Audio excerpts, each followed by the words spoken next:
Om Namo Bhagavate Vasudevaya.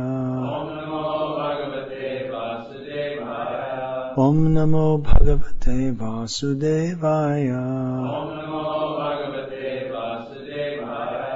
Om Namo Bhagavate Vasudevaya.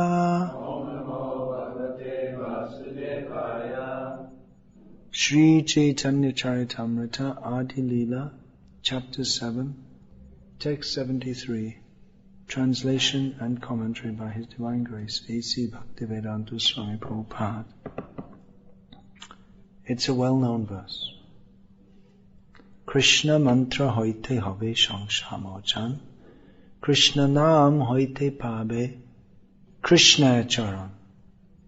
Simply by chanting the holy name of Krishna, one can obtain freedom from material existence.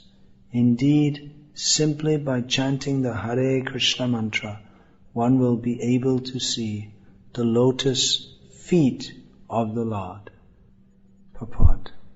In his Anubhasha, Sri Bhakti Siddhanta Saraswati Goswami says that the actual effect that will be visible as soon as one achieves transcendental knowledge is that he will immediately become free from the clutches of Maya and fully engage in the service of the Lord.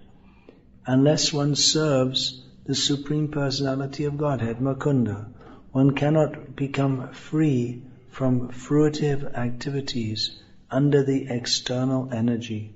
However, when one chants the holy name of the Lord offenselessly, one can realize a transcendental position that is completely aloof from the material conception of life.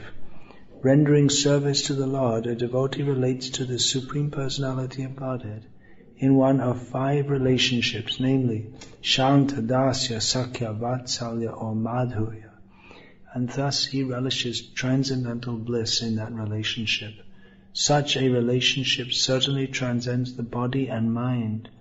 When one realizes that the holy name of the Lord is identical with the Supreme Person, he becomes completely eligible to chant the holy name of the Lord. Such an ecstatic chanter and dancer must be considered to have a direct relationship with the Lord. According to the Vedic principles, there are 3 stages of spiritual advancement, namely Sambandha, Gyan, Abhideya and Prayoja. Sambandha Gyan refers to establishing one's original relationship with the Supreme Personality of Godhead. Abhideya refers to acting according to that constitutional relationship. And Prayoja is the ultimate goal of life, which is to develop love of God. Prema Pumartho Mahan. If one adheres to the regulated principles under the order of the spiritual master, he very easily achieves the ultimate goal of his life. A person who is addicted to the chanting of the Hare Krishna mantra very easily gets the opportunity to serve the Supreme Personality of Godhead directly. There is no need for such a person to understand the grammatical jugglery in which Mayavadi sannyasis generally indulge. Sri Shankara Acharya also stressed this point. Nahi nahi rakshati tukrin karane. Simply by juggling grammatical suffixes and prefixes, one cannot save himself from the clutches of death. The grammatical word jugglers cannot bewilder a devotee who engages in chanting the Hare Krishna Maha Mantra. Simply addressing the energy of the Supreme Lord as Hare and the Lord Himself as Krishna very soon situates the Lord within the heart of the devotee. By thus addressing Radha and Krishna, one directly engages in His Lordship's service. The essence of all revealed scriptures and all knowledge is present when one addresses the Lord and His energy by the Hare Krishna mantra, for this transcendental vibration can completely liberate a conditioned soul and directly engage in the service of the Lord. Sri Chaitanya Mahaprabhu presented himself as a grand fool, yet he maintained that all the words he had heard from his spiritual master strictly followed the principles stated by Vyasadeva in Srimad Bhagavatam. Anartho pashamang sakshad bhakti yogavatho shaje lokasya janato vidvangs chakre sarvata sangitam. The material miseries of a living entity which are superfluous to him can be directly mitigated by the linking process of devotional service.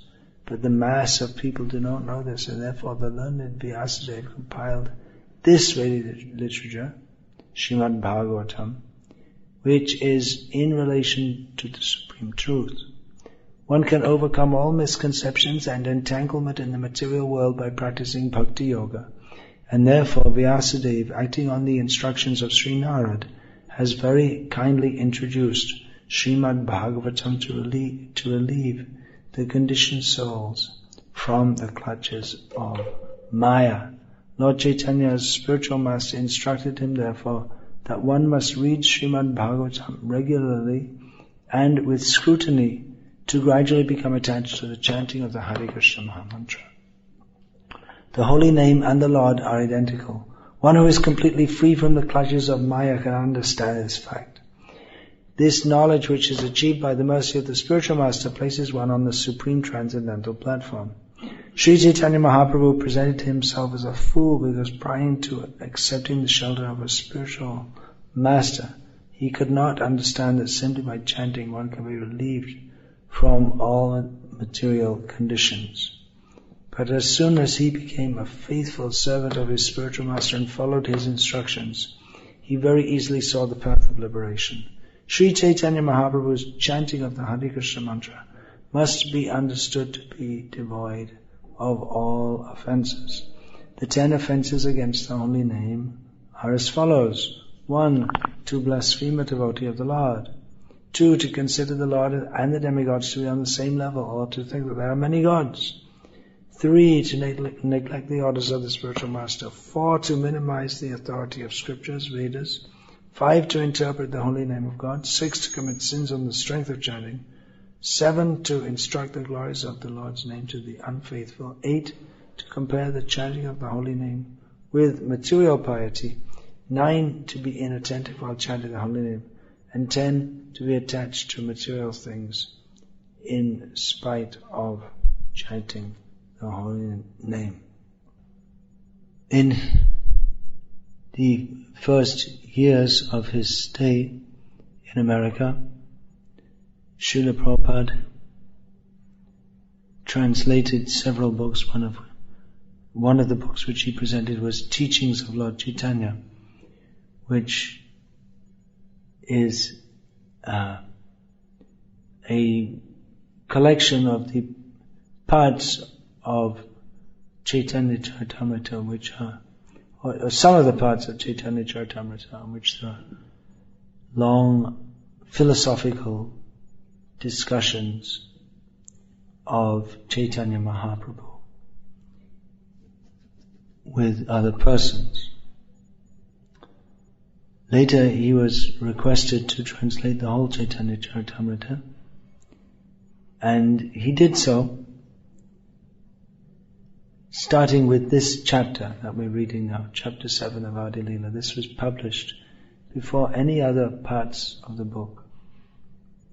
Didn't start with chapter 1. Consider this very important.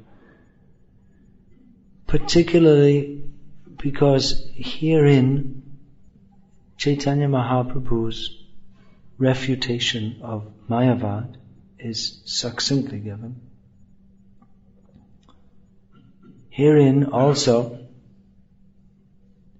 beginning from this verse which we've read today,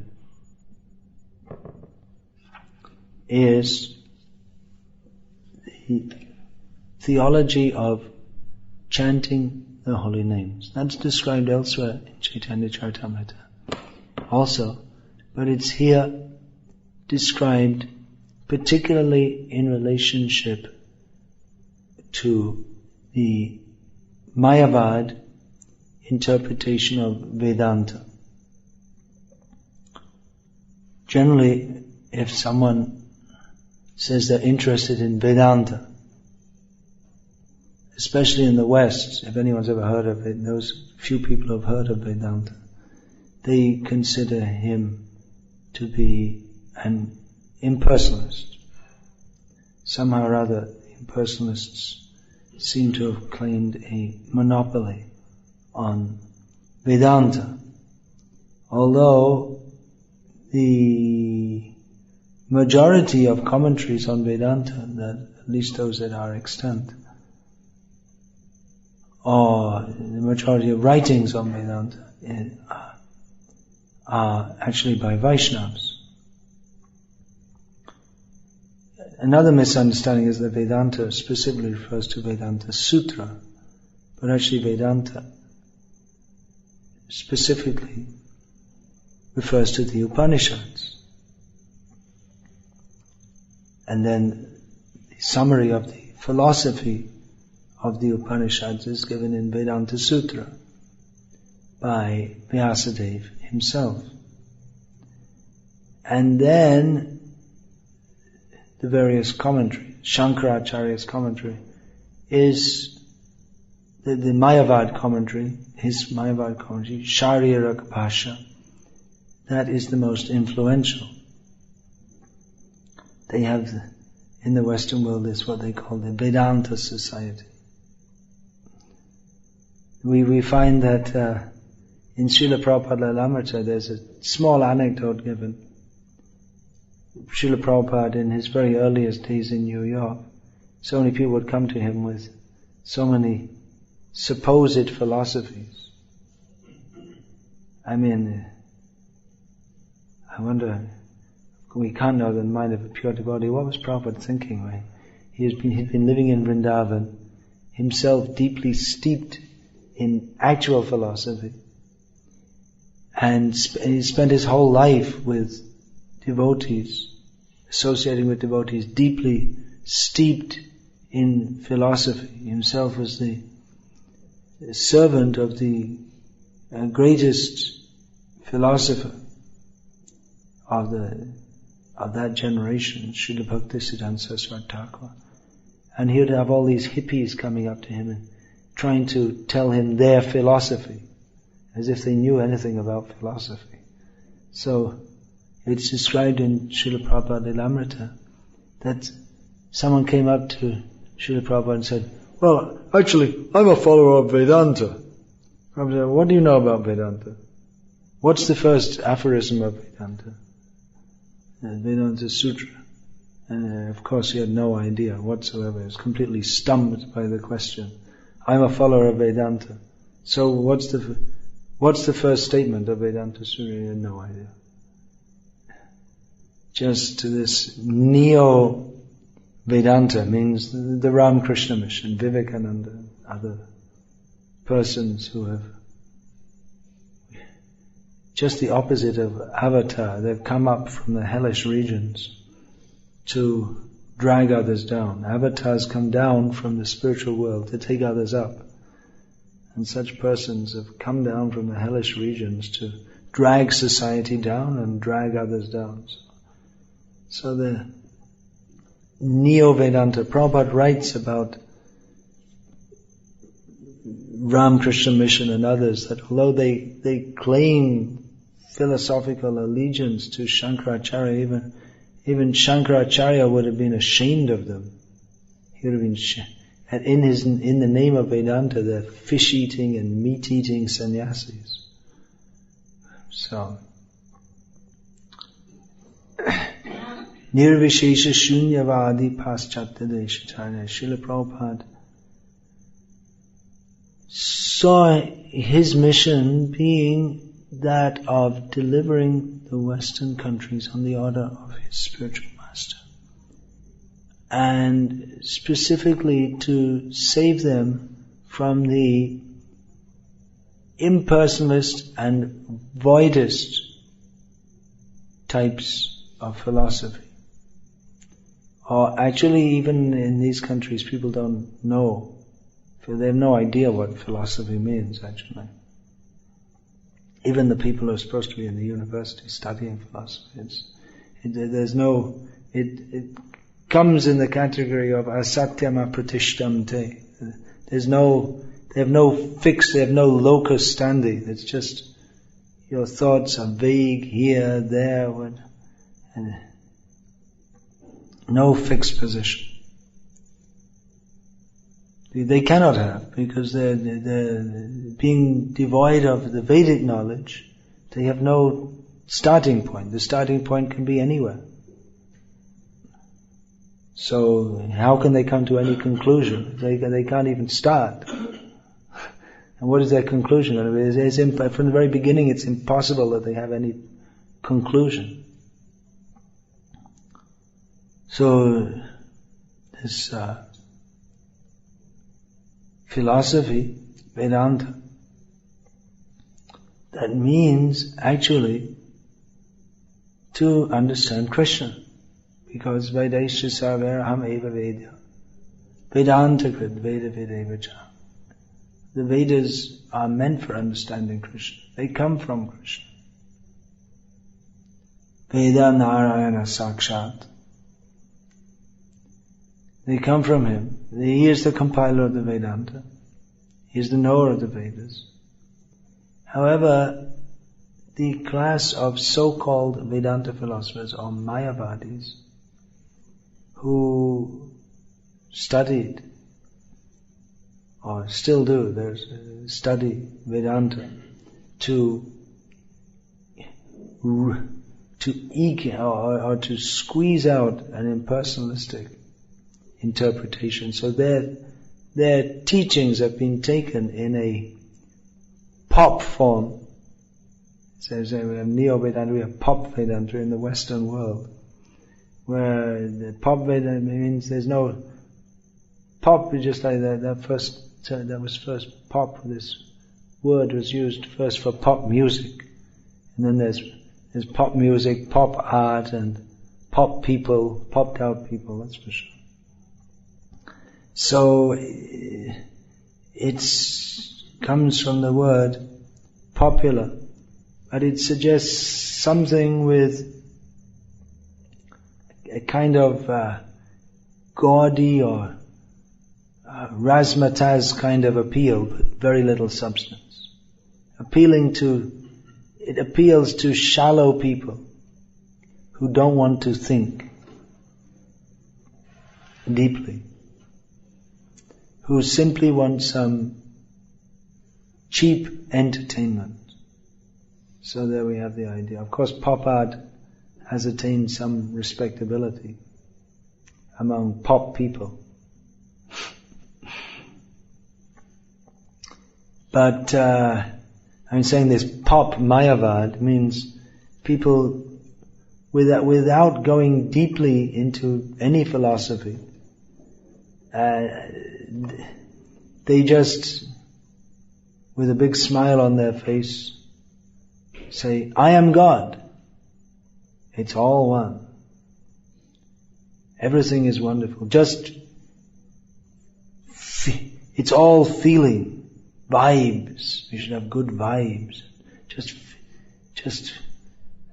what is that? Follow your heart. This is another. So many of these things. Let it be. Whisper words of wisdom. Let it be. All these slogans, which are the slogans of pop Mayavad, they all have a similar understanding to that of the Mayavadis, that, well, be here now. That's another hippie thing. There's no need to think of the past, present or future. Just think of the present and enjoy it. And so, without going very deeply, they have the same kind of conclusion that all is one and one is all, and everything is nothing and nothing is everything, and the sound of one hand clapping. And what is that? Those who know do not speak, and those who speak do not know. I just think about that. If you say those who speak do not know, those who know do not speak, Well, if that's an authority, how can that be an authoritative statement? Because whoever makes that statement doesn't know. If you say it, then you don't know. If he actually knew, according to his own statement, if he actually knew something, he shouldn't have said it. So, it's a self-defeating statement. But people take this as, this is wonderful. Shallow people who have, although they're not serious about anything, you can say the only thing they're serious about is they're seriously dedicated to self-deception. And they love it if someone comes along and cheats them. When Prabhupada was preaching in the Western world, when in the early 1970s, there was at that time, famous guru who had the name Guru Maharaj Ji, which is a generic term for any guru in India. But that's what, actually his name was Bal Yogeshwar. But he became popular by the name of Guru Maharaj Ji. And he had many followers, and they actually liked our Hare Krishna devotees, although the Hare Krishna devotees hated them. Not hate, devotee doesn't hate, but hated everything they stood for. They liked him because this Guru Maharaj Ji claimed himself to be Krishna. And they said, well, you're worshipping the same person. And you don't like us, well, you just haven't realized, that's all. And his whole thing was that you press your eyes and then you see some light, and that's self-realization. Actually, if you do press your eyes, not recommended. It's kind of crazy thing we used to do in our coming under the shelter of Srila Prabhupada's lotus feet days. You press your eyes and automatically some kind of funny sensation, light and colors will be there, but stupid people. And dedicated to being stupid, and so they thought, well, he's Krishna, he's God, and it's just feel the vibes. So Prabhupada, I remember once as a kid reading in the newspaper, headline, Trouble in Nirvana. That Prabhupada in Hong Kong, he'd been asked, well, what do you think about this Guru Maharaj Ji? Prabhupada said, do you really want to hear? Are you sure you want to say? Prabhupada said, I kick on his face. I urinate on his face. What will he do? If he's supposed to be God, and I kick on his face, what will he do to stop me? So this came in the news. This kind of thing newspaper reporters love. They said trouble in Nirvana because they're under the impression that all these different gurus, they're all floating on clouds. And that was famous at that time also, the picture of Yogi Maharishi Mahesh or whatever. He standing there with a flat and smiling. And that became like the stereotype for all Mayavadi gurus. They're all just smiling, and they have long beards, and they speak mystical platitudes which no one can understand. And that's the whole thing. You're not supposed to understand it. Because the idea is that it's all very vague and you don't really understand it. But anyway, everything's cool, and you can have your cool, mystical girlfriend while you're understanding that it's all one, and you become one with your girlfriend. And so everything's just cool. And you have some incense and maybe play a little sitar music, and then everything's cool and everything's very vague. So this was their idea. This was the idea of Indian spiritual life that was circulating around, and the hippies loved it. But Prabhupada brought trouble into their nirvana. He shattered that. Later, on another occasion when he was discussing with some disciples, he was saying, well, this person says he's God, well, how do you react to that? How do you preach to that? And one disciple described how one woman was so upset by him in America, was so upset by this person calling himself God, that she brought a big cream pie and walked up to her, and they were saying, "Oh, he's coming to offer me a cream pie because I'm God," and stuck it right in his face, right in public, just to humiliate, just to show that he's not. She was so upset by himself calling him God. So Prabhupada said, "Yes, this is how we should preach. We should stick a cream pie in his face, just to humiliate, just to show he's not God." So, in South India, one devotee, he was in one town, he was just going past and he saw some religious meeting in a hall, so he stuck his head in, and there was some man standing up saying, "All is one, all is God," and so he just went in there and just, I got this. And he argued with him, and then said, "You're not God, you're just a cheater. God means all-powerful, you're not all-powerful." And then he took some of he said, "Look," he told all the people in the hall, he just walked into their meeting, he was completely uninvited, and just completely spoiled their whole meeting. And said to all the people, "Look, you're all getting cheated. This man's telling you that you're all God. You're not God. It's all cheating. So if you want to be cheated, you stay here. If not, you come with me." And some of the people came out with him.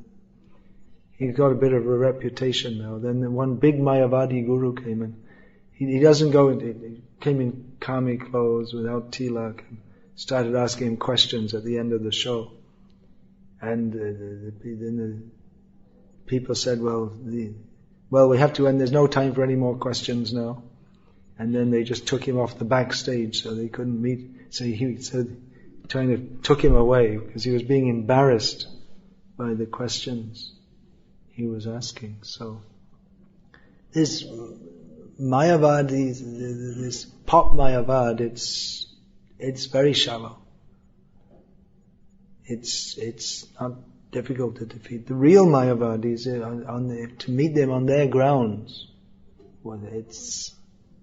they're really steeped in Sanskrit and Vedanta, and not so easy to take them on. The Madhvas, the Madhva Sampradaya, they regularly do so. They study the Nyaya Sudha of Jayatitha, and which systematically and very deeply defeats the Mayavad. There are still some real Mayavadis. Real Mayavadis, that means in the disciplic line of Shankaracharya, deeply learned in all the Shastras. And then the Madhvas, especially the Madhvas, there are some real scholars and philosophers who can defeat them. But actually, to a large extent, this is all not relevant to the modern age. Previously in India, in every village there were so many, there were scholars, real scholars of Shastra, and all the great acharyas, Shankaracharya, Ramanujacharya, Madhvacharya, they spread their doctrine by traveling. They'd go on long pilgrimages. They all went up to these three traveled all over India. And it means that they would walk. Sannyasi doesn't go on a vehicle, not even a bullock cart, traditionally. It's one of the rules, they have to walk, no shoes. So they walked, Madhvacharya, from Udupi, in the south of India, way up to Bhadragasha. So it takes a few years. And on the way, they'd be going through so many villages, and they'd stop, and they'd speak with people, and they'd convince them. And in those days, if you defeated someone in argument, they'd become your disciple. That's the etiquette, that's the rule. If you're defeated, then you should become a student. You shouldn't maintain a separate philosophy.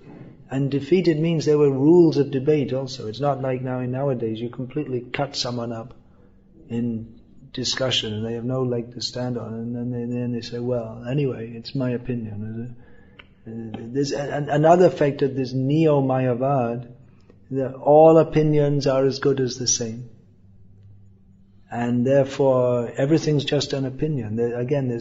This Western philosophy is akin to Mayavad, in which there's no empiricism, and Mayavad, they meet on the same platform, that there is no, they have no starting point. Even empiricism has more of a starting point, but they get into trouble when they start to come to more complex matters. Actually, empiricism can hardly, real empiricism, actually there's no such thing as total empiricism, where you only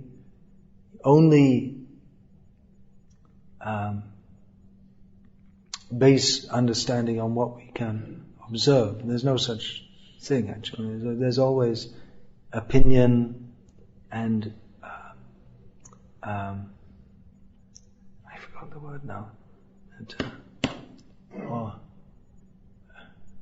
Opinion.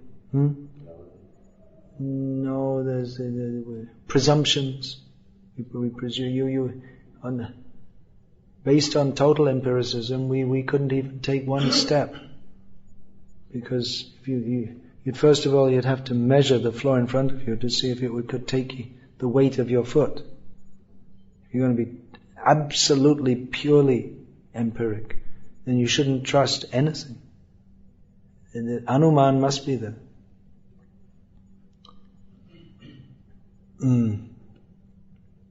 So, the modern Mayavada, it's derived from that rigid system of philosophy which Shankaracharya derived. But although it's a rigid in the sense that it's highly developed, although he makes some what could be called quantum leaps, right, in his philosophy, is that where he's basing it on Vedanta, on the authority of Vyasa, but where he doesn't like what Vyasa says, he just says Vyasa made a mistake here. So he's really made his philosophy he's squeezed Vyasa, Procrustean that's called. He's squeezed Vyasa into his system rather than trying to derive a system of philosophy from Vyasa. And interestingly enough, there are many different schools of Mayavad who, in the traditional schools, and they all argue with each other over how everything is all one. They all have different opinions. So there are different opinions on how everything is one. Similarly, in Buddhism, there are so many. They all conclude that everything is nothing, or nothing is everything, or actually nothing. As soon as you say everything is nothing, then you're talking about things, and so how can it be nothing? As soon as you try to describe, then it's already not nothing, because there's something, there's speech, there's ideas, there's thought. But anyway, among the Buddhists, there are different schools who rigidly oppose each other on the nature of nothingness, but nothingness has no nature. So, is it not foolish? Anyway, like I was saying, the original Mayavad has, or even its refutation, there's very little relevance in the modern age, because there are just a few scholars who can argue about it, and most people, it's beyond them, beyond all of us, also all the subtle intricacies of their philosophical meanderings. This a few years ago in Madhva Sampradaya, what happened in that part of South India, in one district close to where the Madhva base in Udupi, it's called Coorg district. You know these Corgi dogs? There's one breed. Anyway, they're originally from Coorg, for all it's worth. So that's run by rich people who are mostly Kshatriya by caste, and they eat meat. Modern so-called Kshatriyas in India, they eat meat from the butcher's shop, although they're actually supposed to go out and kill the animal, then have it offered in sacrifice by the Brahmanas, then they can eat it. But nowadays in modern India, it's considered that if you're by Kshatriya caste, then you're supposed to eat meat, because you're a Kshatriya. even though, well, many of them will still go to the army. They join the Indian army, but many of them are also businessmen or just, working in some company or whatever. So anyway, one Kshatriya came to Udupi and asked one of the Udupi Swamis, actually, I would like to be a Krishna Bhakta and stop eating meat and all these things, and what should I do? He said, you better go to ISKCON. We can't accommodate you. ISKCON, they can tell you what to do, everything. Because they have a very rigid system and they can't convert anybody or anything. So he said, go to ISKCON. And by far the most prominent and respected member of the Madhva Sampradaya, the Vishveshwar Tirtha, the Pejava Swami, he said in a public meeting, many times he said, I remember once I was there, he said that ISKCON is the only society capable of preaching Vishnu Bhakti throughout the world. So he's saying ISKCON is a very important organization and great appreciation. So, what is it? How is that? We're not better philosophers in the sense that there's no doubt that Vishveshwar Tirtha, and he didn't say we're the best at defeating traditional Mayavada. We wouldn't have a clue how to do that. Prabhupada even warned, you don't go to these Mayavada. He warned, you don't go to these, one sannyasi, he told, don't go to these Mayavadis. You can't, don't discuss with them. You can't discuss with them. They know the Shastra so much, and they have all the different rules for interpretation of Shastra. They know all these things. They won't even talk with you anyway, because they only talk in Sanskrit. They're not going to talk with you in English. I met one of them once. One of the which place? That's Rishi Ashringa's place. What's that called? Just escapes my mind now. And in South India, the place of Shankaracharya. So I met him, and he was actually happy to meet me, because people just come to him for blessings all day. So he was happy to meet me and have some discussion. He wouldn't speak in Sanskrit, but I don't know, so he spoke in Hindi. So anyway, I brought out how God is a person, the ultimate truth is personal and this and that, and we were discussing. But I knew if he was to call on all these rules and mimamsa and all this, then I'd be out of my depth. But anyway, it was enjoyment for him, and he was happy to meet someone who he could discuss some Shastra with. Because they spend years studying Shastra, and they actually, and I also, actually, to tell the truth, because, we meet people and mostly they're not very interested in discussing Shastra or anything. So Sringeri, that's the place, Sringeri, Shankaracharya. So. But anyway, this Vishveshwar Tirtha, he was telling us, that ISKCON is the only society that can spread Vishnu Bhakti all over the world. So we're not fit to discuss with traditional Mayavadis in the sense philosophically we're not equipped. We don't have those, in terms of faith maybe, but in terms of having the weapon, just like Arjuna was fit to fight, but he had to go and get different weapons before he went on he took different weapons from different persons. So then he was fully equipped. Just like Bhaktisiddhanta Saraswati Thakur. He traveled throughout India before he took up his war on Maya, his preaching mission. And he studied all the philosophies of the different sampradayas and even the Western philosophies and everything. So, Swami Vishveshwar Tirtha, he said ISKCON is the only society that can spread Vishnu Bhakti throughout the world. How is that? Krishna mantra hoite hobe shangshamochan, Krishna naam hoite pabe Krishna charan. By spreading the Hare Krishna mantra and by preaching the philosophy in Srila Prabhupada's books, which deals with Mayavad at the philosophical level to some extent. Prabhupada's treatment of Mayavada is not exhaustive.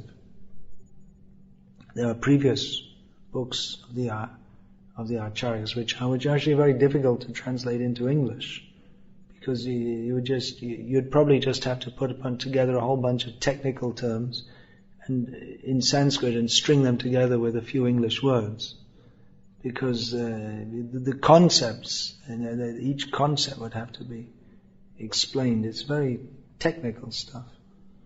So Prabhupada has this, and actually this chapter, Lord Chaitanya in 5 Features, he printed this, and he said, as his first translations of Chaitanya Charitamrita, and said that this should be given to all the big Mayavadi sannyasis in India. Should be given to them. But the point that Chaitanya Mahaprabhu is making here is that nowadays anyway, people don't understand so much philosophy. Murkha tumi toma. This is Chaitanya Mahaprabhu is telling the Mayavadis of the Kashi Mayavadis, means the Mayavadis of Varanasi. He's repeating what his own guru told him. His own guru told him in the previous verse we had, Murkha tumi toma nahik vedanta adhika. Krishna mantra japa shada a mantra sha. Ishvara Puri told Chaitanya Mahaprabhu, you are not fit for study of Vedanta. Just chant the holy names of Krishna. This is the essence of all the Vedas. So Chaitanya Mahaprabhu is telling this to the Mayavadis who are asking, why are you just dancing and chanting all that? So my Guru told me I'm not fit for studying Vedanta. Although Chaitanya Mahaprabhu in his youth was known as the greatest scholar, and he defeated the Digvijay Pandit, the world-conquering scholar, Keshav Kashmiri. Chaitanya Mahaprabhu defeated him. But the Mayavadis are, why are you chanting and dancing? You should be studying Vedanta. He said, I'm not studying Vedanta because my Guru told me not to, just to chant.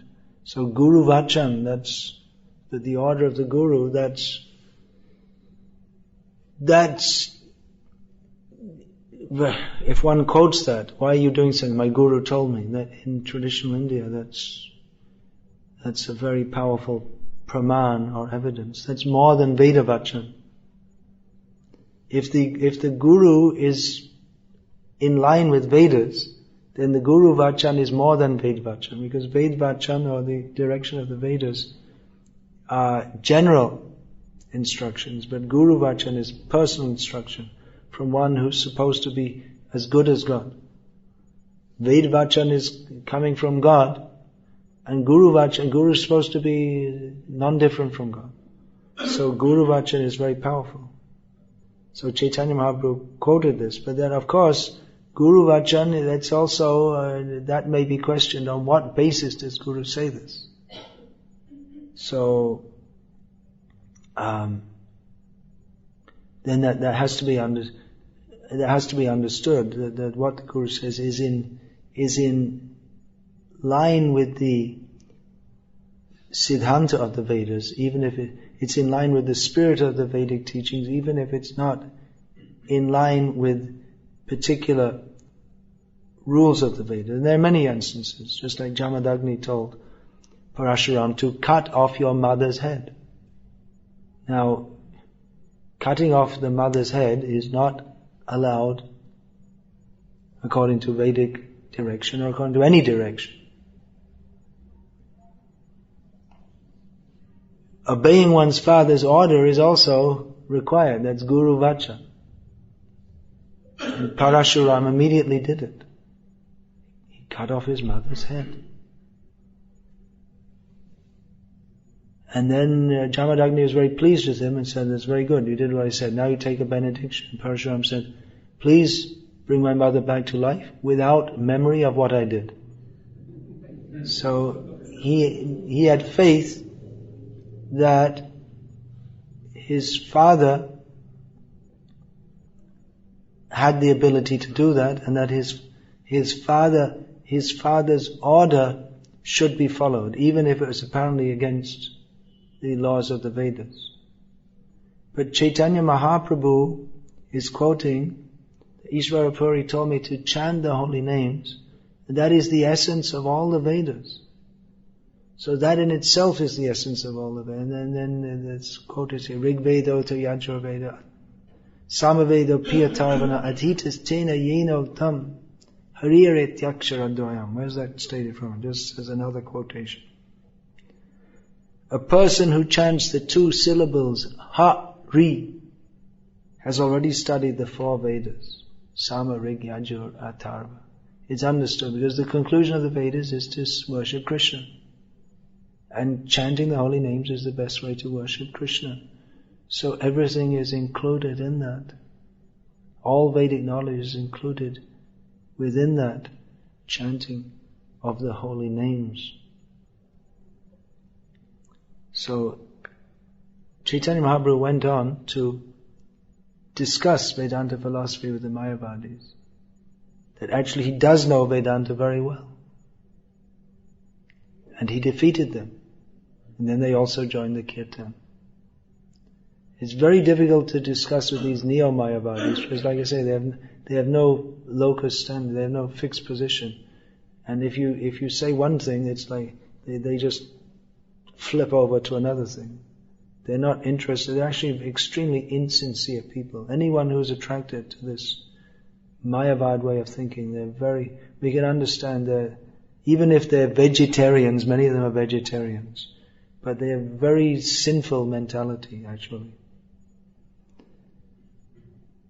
So it's even often very difficult to distribute books to people like this. What do you think, Vijay? You tell me. I have to judge my statement against.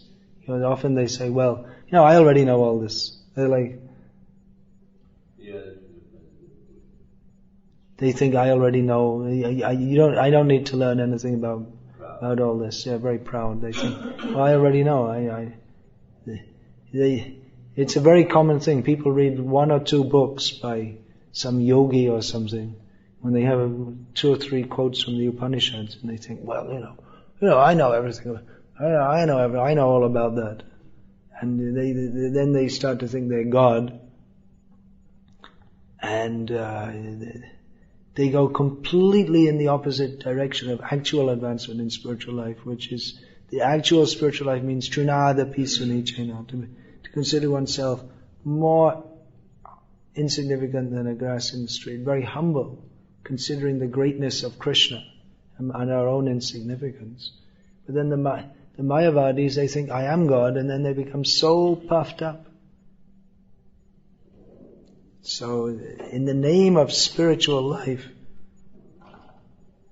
they go in just completely the opposite direction. They become so proud. And it's so foolish. This, who is that? Vadiraj.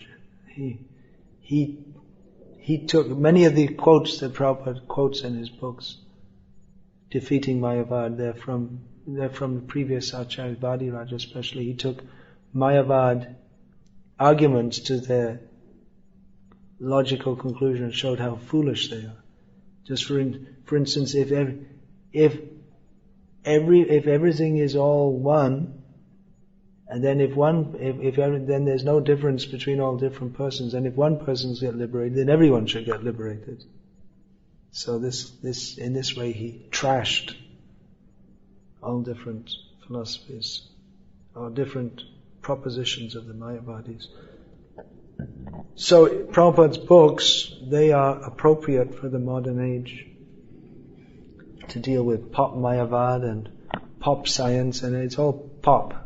There's very little actual philosophy in the modern age. If there is any philosophy, it's in Prabhupada's books, and it's presented exactly according to the need of the modern age. And alongside with Prabhupada's books, the Yoga Dharma, distributing Prabhupada's books, the Yoga Dharma, chanting the holy names, so that people can be purified by hearing that. And they can see factually, just like the Mayavadis, they could understand factually that Chaitanya Mahaprabhu, he is on a higher level. we're just talking about being God, but he is Bhagavan Narayan himself, and we're talking about Brahma Sukha or impersonal spiritual happiness, but he's actually experiencing that. And they joined in the kirtan. So we should also have regularly this Hari Kirtan so that people can see that actually devotional life is very happy. People come to Southern California, it must be along with Hawaii, it must be the closest to what could be imagined as heaven on this planet. There's climate is equable. There for the surfers, nice beaches, and then there's the nice waves, so you can go surfing all day. And people are intelligent, supposed to be. They have money, and so everyone should be happy. So when you go on Harinam, you see the difference? Can everyone see the difference? Even the kamis can see the difference between the kamis who are trying to enjoy and who are totally miserable, and the devotees who are simply trying to satisfy Krishna's senses and who are totally blissful. And everyone can see the difference. Of course, I haven't been on Harinam I was in Los Angeles last year, but not here. But presumably everyone can see the difference, isn't it, between the gross, frantic, pathetic attempts of non-devotees to enjoy and the devotees who are simply chanting the holy names of the Lord and without any further endeavor being happy on that platform. So these are distributing Prabhupada's books, chanting the holy names, studying the philosophy herein to discuss with persons whose brains are not totally destroyed by the school system, by intoxication, Mayavada and sex. And even if the brains are totally popped out, if there's any sincerity, then they can understand. So we need to understand the philosophy in these books. Distribute prasad more than vegetarianism. Not just for health, so you can enjoy a long life on the beach and have more sense gratification. This vegetarian, good for health, so you can enjoy sense gratification. The distribution of prasad is something completely different. So, we have a lot of work to do, and I won't take any more of your time. Hare Krishna. A few thoughts about Mayavada and chanting Hare Krishna. Any question, please? No question. You're all totally convinced. Or otherwise, you didn't understand a word I said. Or otherwise, you thought he was so stupid that it's not even worth discussing. Or it's time for prasadam. Any questions? Yeah. Would you give some time to come back to this point where you wanted to explain us the different rules of discussing the... Oh, I don't even know them. How will I discuss? That's mimamsa. Mimamsa means, I guess you could translate it as discussion based on coming to a conclusion. So there are so many different rules, which this is in English it's called hermeneutics. Rules or if not rules, but conventions for interpreting Shastra. There's some example is given there in the 11th canto of that. There's a statement in the Vedas that in a certain time of year partridges should be killed or something like that. So I can't remember exactly, but according to me monks, they say, well, this is in this is ekavachanam, dvivachanam, bahuvachanam. So Sanskrit grammatical rules is for when you're referring to one person or referring to two or more. So if this statement is in bahuvachanam, So it could be millions of pajas, but they say Bahuvachana begins at 3, so it should begin with 3. Should be no more than 3. They interpret it like that. Not. And so this interpretation, this is used in many points of discussing many Vedic statements. So like that, the grammatical rules of interpretation. A commonly known one is that if there are apparently contradictory statements on any subject, then the last of the statements is considered most authoritative. These are all rules of the monks. Also type of logics they use to... Yeah, of course. Of course, yeah. Of course, it's not just arbitrary. That which is last stated is considered most authoritative because at the end of the argument comes the conclusion. It's a highly developed philosophy which we can hardly imagine. When we go out and preach, especially in Southern California, we see that almost every single person is infected with this. Everyone is infected by Mayavada in Southern California. You go down the street and everyone, they have a beer in one hand and a girlfriend in another, and then all of a sudden you meet them and they become a philosopher. And this is all spiritual. This is I'm spiritually drinking beer. So, yeah. It actually leads to degradation, Mayavada. Everyone's infected by it, so, well, better to distribute the books. You get into discussions with these people, they just go round and round in circles. They're not serious. Distribute the books. Then, people will come, if we distribute books and do Harinam, people will come to the temple. Then you discuss with them. But casually on the street, 99.9% who want to discuss philosophy, they're not serious about it. They're just doing it to show, as an excuse not to buy the book, or just because they want to massage their ego, considering themselves a philosopher, or whatever. So, and if someone's really interested, then I ask them, you come to the temple, we can discuss that. If they're interested, they'll come. What do you say about that, Vijay Prabhu? There might be occasionally someone who you can feel is actually genuinely interested. Most people are just in the sense gratification. Yeah. They don't know what Mayavada is.